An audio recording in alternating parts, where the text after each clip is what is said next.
আল্লাহ আমার রব, এই রবি আমার সব। আরে আল্লাহর গোলাম, দিলটা একটু নরম করে কথাগুলি শুনো। কোন পথ মুক্তির পথ, কোন পথ আমাদের নাজাতের পথ, কোন পথ সম্মানের পথ, কোন পথ আমাদের ইজ্জতের পথ। আল্লাহর নবী, রহমতের নবী, দুইটা বালককে নিজের বুকে জড়ায় নিলেন। নবীদের চোখ দিয়া জোর জোর করে পানি জোরের যুবক। নবী বলেন, বাজান তোমরা এই লাইনে কেন দাঁড়াইছো? এই লাইন তো খেলার ময়দানে যাওয়ার লাইন নয়, এই লাইন তো কোনো খেলাধুলার ময়দানে যাওয়ার লাইন নয়, এই লাইনটা তো যুদ্ধে যাওয়ার লাইন, এই লাইনটা জিহাদে যাওয়ার লাইন। এ বাজান বাড়িতে কে আছে বলো? দুটা সন্তান চোখের পানি সাইরা সাইরা নবীকে ডাক দিয়ে কই, নবী গো, ওগো দয়ার নবী, আমাদের আপনার যেমন দুনিয়াতে আব্বা নাই, আমাদেরও আব্বা নাই। নবী গো, আপনি যেমন এতিম, আমরা দুটা ভাইও এতিম। আমাদের বাবা দুনিয়া, আর যদি আমাদের আব্বা দুনিয়া থাকতেন, আব্বা আপনার সাথে যুদ্ধে যাইতেন। খেলাধুলার মাঠে মগ্ন ছিলাম গো নবী, আওয়াজ কানে গেল আপনি যুদ্ধে যাবেন, খেলা বন্ধ। দৌড় দিয়ে মায়ের কাছে আসলাম, আইসে দেখি দুঃখিনী মাও কান্দে। মা তুমি কেন কান্না করো? মায় করে, বাজান সব ঘর থেকে একজন একজন করে নবীর সাথে যুদ্ধে যায়, আমার ঘর থেকে একজনও নাই, এজন্য মায় কান্দি। আমরা দুজন মার গলা জড়ায় ধইরা মার চোখের পানিটা মুইছা বলছি, মা মা তোমার ঘর থেকে একজন নয়, তোমার ঘর থেকে নবীর সাথে দুইজন যুদ্ধে যাইতে চায়। ও বাজান, যুদ্ধের ময়দানে গিয়া কি করবা? তোমরা ছোট্ট মানুষ, জিহাদের ময়দানে গলা কাটতে হয় নতুবা গলা দিতে হয়, তোমরা যা কি করবা? এমনি দুই ভাই কই, নবী গো, মাকে যে জবাব দিয়েছি আপনার ওই সেই জবাব। ওই দুশ্মন গুলি আপনার দিকে তীর মারবে গো নবী, একটা তীর যদি আপনার গায়ে লাগে, এক ফুটা রক্ত যদি আল্লাহর জমিনে আপনার পড়ে, হাসরের মাঠে আমরা মদিনার মানুষ কেমন করে মুখ দেখাবো? মাকে বলেছি, গো মা, দুশ্মনের কল্লা কাটতে পারবো না, কিন্তু নবীর সামনে দাঁড়ায়া ঢাল হতে পারবো। দুশ্মনগুলি যতগুলি তীর আপনার দিকে মারবে, আমরা দুই ভাই নিজের কলিজা দিয়ে তীর ফিরাবো, আমাদের কলিজা ছিদ্র হয়ে যায়। যা তবু মায়ার নবীর গায়ে তীর লাগতে দেব না। ওগো নবীজি, যেই নবীর খাতিরে আল্লাহ কায়নাত বানাইলো, আমাকে দুনিয়া পাঠাইলো, ওই নবীর রক্তের ফোঁটা জমিনে পড়বে আর আমরা জিন্দা থাকবো, হয় না। তোমাকে বলছি যুবক, তোমাকে বলছি, তোমাকে বলছি, ওই ছোট্ট বালক যদি এমন কথা বলতে পারে, তুমি আমি কি বলতে পারি না?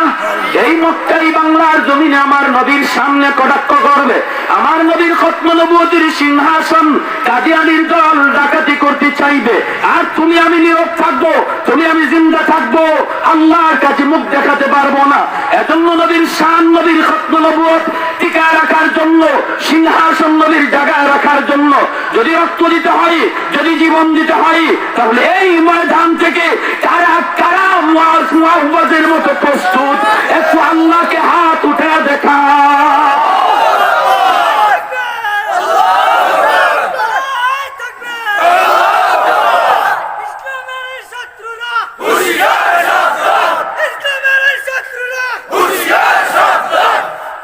এখানে নাই কেউ মাইকের ধরো, মাইকের দ্বারা একজন মানুষ নাই, একটু স্লোগান দেন, মধ্যে মুজাহিদের মতো একজন স্লোগান দেন।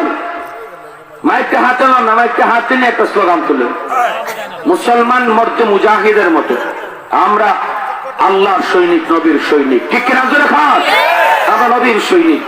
সর্বদা আমাদের আওয়াজ হবে উঁচু, আর ভদ্রতা নয়। ভদ্রতাকে ওই দুশ্মনগুলি দুর্বলতা মনে করে। ঠিক না? আমরা ভদ্র কিন্তু দুর্বল না। ঠিক না? আমরা দুর্বল না। নারে তাকবীর, নারে তাকবীর, আল কোরআনের আলো গড়ে গড়ে চলো, নাস্তিকদের রাস্তাঘাট ভেঙে দাও, ভেঙে দাও, নারে তাকবীর। ইমানের দগ্ধ আগুন জ্বলছে সবার বুকে বুকে, সে আগুন দেশান্তরে দেশান্তরে জ্বলতে হবে। ঠিক না? ইমানের দগ্ধ আগুন জ্বলছে সবার বুকে বুকে, সে আগুন দেশান্তরে দেশান্তরে জ্বলতে হবে। যে দেশে আল্লাহু আকবারের সুরে সূর্য ওঠে, যে দেশে আল্লাহু আকবারের সুরে সূর্য ডুবে। ঠিক না? যে দেশে গ্রামে গঞ্জে খোদার নামে তাসবিহ হাতে, কত বীর আউলিয়াদের অশ্রু ঝরে গভীর রাতে। যে দেশে গ্রামে গঞ্জে খোদার নামে তাসবিহ হাতে, কত বীর আউলিয়াদের অশ্রু ঝরে গভীর রাতে। যে দেশে ছেলে মেয়েরা মক্তবে যায় কোরআন বুকে, সে দেশে আল কোরআনের বিধান কায়েম করতে হবে। ইমানের দগ্ধ আগুন জ্বলছে সবার বুকে বুকে, সে আগুন দেশে দেশ দেশান্তরে জ্বলতে হবে। ইমানের দগ্ধ আগুন জ্বলছে সবার বুকে বুকে, সে আগুন দেশে দেশ দেশান্তরে জ্বলতে হবে। যে দেশে আল্লাহু আকবারের সুরে সূর্য ওঠে, যে দেশে আল্লাহু আকবারের সুরে সূর্য ডুবে। বলি আল্লাহু আকবার, আল্লাহু আকবার। রহমতের নবী টান দিয়া দুনো বাচ্চাকে কুলে দিলেন। এরপরে নবী বলেন, বাবা তোমাদের মা দুনিয়ায় একা, দুজন যদি যুদ্ধের ময়দানে যাও তাহলে মা একা হয়ে যাবে। বাবা আমি বড় জনকে অনুমতি দিলাম। ছোট জনকে নবী বলেন, বাবা মায়ের খেদমত করো, বড় হলে পরে আমি নবী তোমাকে যুদ্ধে নেব। মার খেদমত জিহাদের সমান সব, বাবার খেদমত জিহাদের সমান সব। ছোট ভাই হাউমাউ করে কান্না শুরু করে দিল, নবীর পা জড়ায় ধরলো, কান্দার কই নবী গো, ওগো মায়ার নবী আমাকে ফেরত দিয়েন না। আমরা দুই ভাই একসাথে মায়ের কাছ থেকে বিদায় নিয়ে এসেছি।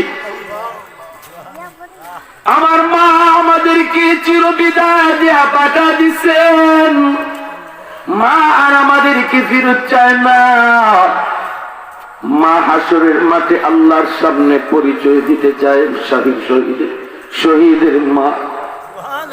ওগো নবী আপনি আমাকে ফেরত দিয়েন না, যদি আপনি আমাকে একা ফেরত দেন আমার মা নারাজ হবে। মা আমাকে দেখে বলবে, আল্লাহ আমার বড় ছেলের কবুল করেছি, আল্লাহ তোরে কবুল করে নাই। নবী গো আপনি আমাকে ফেরত দিন না, দুনো ভাই এসেছি একসাথে, যাইতে ওদেন একসাথে। দিনের নবী মায়ার নবী বিপাকে পড়ে গেলেন। এইবার ছোট জন কয়, নবী গো যদিও আমি বয়সে ছোট, কিন্তু আমার ভাইয়ার চেয়ে শক্তি আমার বেশি। যদিও আমি বয়সে ছোট, শক্তি আমার বেশি। যদি আপনি প্রমাণ চান ভাইয়ার সাথে কুস্তি লাগা দেন, আমি যদি কুস্তিতে জিতি আমাকেও নেওয়া লাগবে, আর যদি আমি হেরে যাই আমাকে নিয়েন না। আল্লাহর নবী অবাক হয়ে গেলেন, অবাক। নবী আসমানের মালিকের দিকে তাকায়া তাকায়া চোখের পানি ছাড়েন। আল্লাহ একটু দেখো না মালিক, কুদরতি নজরে একটু দেখো না কি করে, বাচ্চাটা কি কয়। নবী বলেন, সাহাবীরা তোমরা বলো কি করবো। সাহাবায়ে কেরাম বলেন, নবী গো ওরা যখন কুস্তি লাগতে চায় কুস্তি লাগা দেন, আমরা দেখি কার শক্তি বেশি।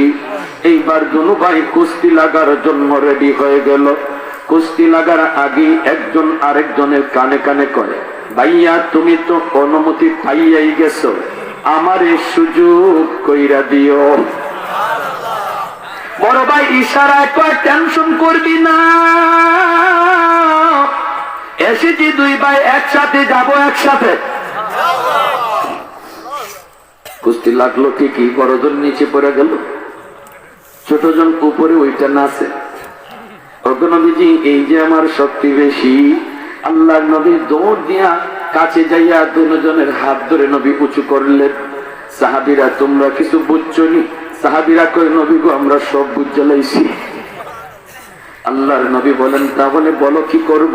সাহাবায়ে কেরাম বলেন, নবী গো মনে হয় একজন রাখা যাবে না, দুজনকে বদরের যুদ্ধের অনুমতি দিয়া দেন। আল্লাহু আকবার। হ্যাঁ, আমার যুদ্ধে যাওয়ার প্রস্তুতি।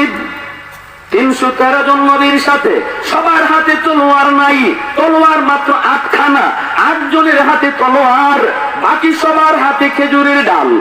আল্লাহু আকবার। আল্লাহ বলে, ওয়া কানা হাক্কান আলাইনা নাসরুল মুমিনিন।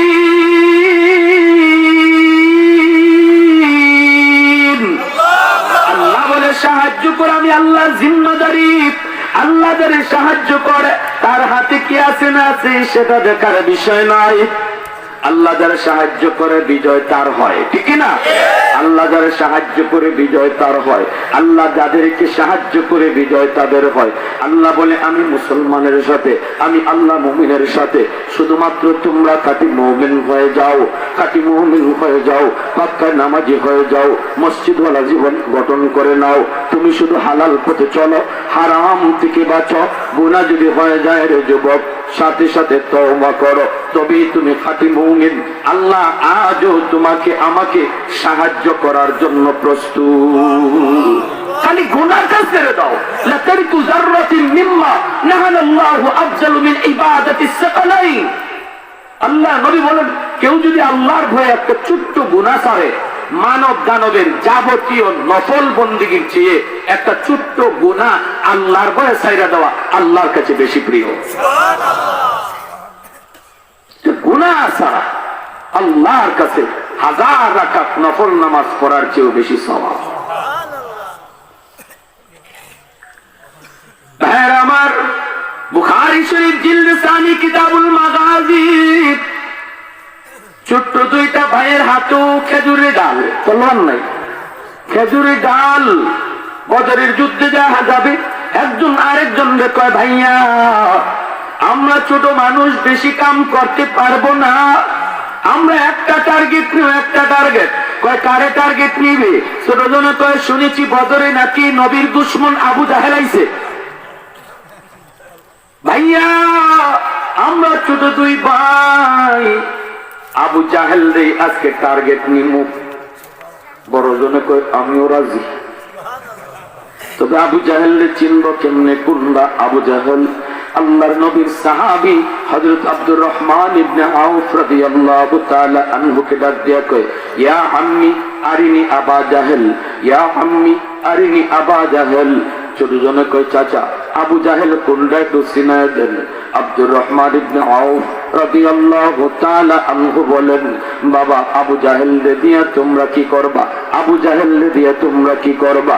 এমনি দুনো ভাই কয়, চাচা আজ বদরের ময়দানে এক হয়তো আবু জাহেলের একদিন, নতুবা আমাদের একদিন। আল্লাহু আকবার। কি পরিমাণ জজবা, কি পরিমাণ ইমানি তাকত, যার কারণে আল্লাহর এত বড় সাহায্য বদরে এসেছিল। শুধু আমাদের তো এই তাকতটাই নেই, আমাদের সাহসটাই নেই, আমরা আমাদেরকে এখন চিনি না। একজন মুমিন যদি বুঝতো তার কাছে কি পরিমাণ শক্তি আছে, দুশমন ময়দানে টিকতো না। আমার কাছে কি পাওয়ার আছে এটা আমি জানি না, আমি জানি না। বিদায় 147 ভয় পাই। আব্দুর রহমান ইবনে আউফ রাদিয়াল্লাহু তাআলা বলে, ওই যে ঘোড়ার পিঠে বড় বড় হাউস যে এর নামে আবু জাহেল।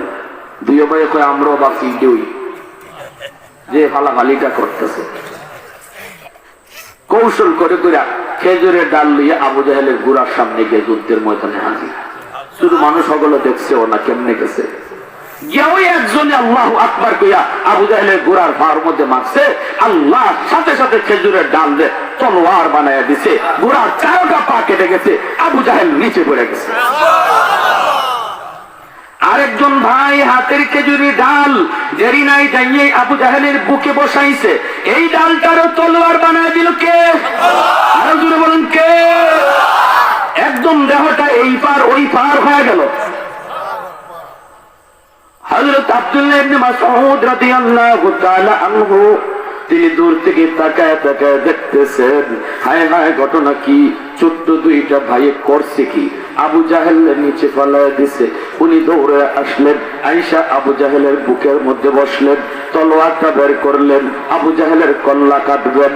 আব্দুল্লাহ ইবনে মাসউদ রাদিয়াল্লাহু তাআলা আনহু তখনই আবু জাহেলকে ডাক দিয়া বলতেছেন, আবু জাহেল শুন, আমি তোর কল্লা কাটবো, এর মানে এই না যে আমি তোরে খতম করেছি। তোরে কি খতম করেছি? তোরে কি ধরাশায়ী করেছে জানোস নি? বলে কে? ওই যে দুইটা ছোট্ট নাবালক সন্তান। বাহাদুরি করেছিলে, জীবনে অনেক অহংকার করেছিলে, অহংকারীকে আল্লাহ কিভাবে পরাজিত করে একটু দেখ। আমার মতো বীর বাহাদুরের দাঁড়ানো ছোট্ট দুইটা বালকের হাতে। আবু জাহেল কই, তুই এখন কি করবি? কই, আমি তখন তোর কল্লা কাটবি। কই, আমার কল্লাটা যে কাটবি একটু গুড়িত লাগায় কাটিস, যেন আমার কল্লাটা দেখতে বড় দেখা যায়, কারণ আমি নেতা আসিলাম।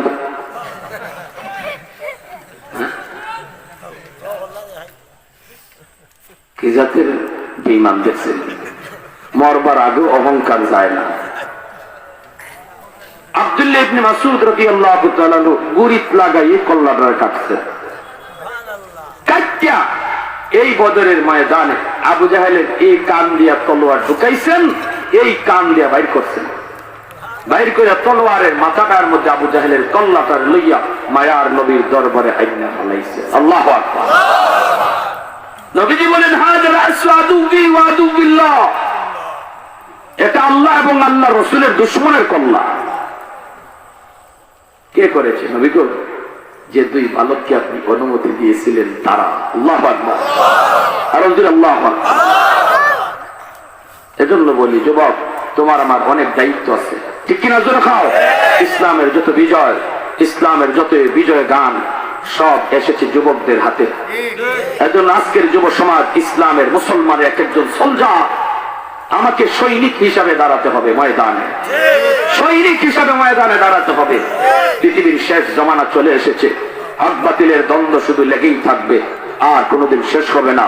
সেই মোকাবেলায় তোমাকে সৈনিক হিসাবে ময়দানে থাকতে হবে। দুনিয়া এসেছি একদিন যাবো, একদিন শিয়ালের মতো নয়, বাঘের মতো, সিংহের মতো, কারণ আমরা হলাম মুসলমান বীর বাহাদুর, ঠিক কিনা? যদি আমি ময়দানে থাকি, দুশ্মন হাজার তাকে টিকবে না।